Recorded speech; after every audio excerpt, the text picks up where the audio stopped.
Hi all, welcome back to my channel. So in this particular video, we are going to cover the workflows in AEM. So let me take to you the workflow console first. Then we will discuss like what are the workflows and how we can create them. So we will go under the tools and there is an option for the workflows. This is the second option. So this is the workflow console which we have. So what is workflow? So workflow is I will say, set of tasks that is useful to automate the task and coordinate user inputs in the various stages of the website publishing process in AEM. So like as in general also we know like workflow is a set of activities due to that like certain processes will perform and accordingly like the our flow of the workflow will perform further.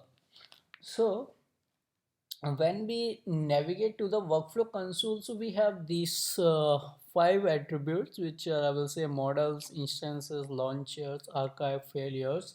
So let me quickly give you the overview of these. So model is helpful for creating or editing or deleting any workflows. Instances helps display the details of the active workflow instances. These instances are version dependent, so instances also helps to terminate, suspend, rename, open the history of workflow instances. So we will look into it in the details. And inside the launchers, it defines like whether the workflow should be launched when a specific event occurred in an EM. So it is related to some events. Okay, now if we talk about archive, then archive helps to display the workflow instances that are completed or terminated. So I will say that these two things are related to each other. Like this instances is going to show you the details of active workflow instances and archive is going to show you the workflows that are already completed or terminated. Okay, and failures helps to monitor and manage failed workflow instances. Okay, so this is let me quickly show you. Like if I click on the instances, now there is no running workflows. Okay, if oh, let me quickly move back to that AEM tools workflow, and if I go to the archive, then this is the particular workflow that is completed and payload is this particular and title is publish experience page. So this is like we have used previously that in the previous videos. And if I go to that model, so let me quickly move to that workflow models. So here we can create our own workflow and we can see like these are the previous workflow models present here. Okay, so let me create one workflow for you so that we can like get some idea like how these things work. So create a model will be Kuldeep workflow model. Okay, and inside the name I'm typing Kuldeep Singh, that's it. So if I hit the done now, so you can see a model has been created. Now if we want to edit that, we can edit that. We want to copy that, we can copy that. We want to delete, we can delete that.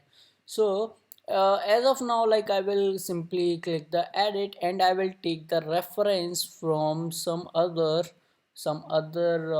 model. So I will take the example of one page that is, let's take the example of this approve for Adobe campaign. So I'm just open that. So we will take the reference of this model in order to create our model. Okay, so you can see like these are the steps which are used in this particular workflow. So these are known as workflow steps. So inside the workflow steps we have two things, like I will say the first thing is participant and the second thing is process.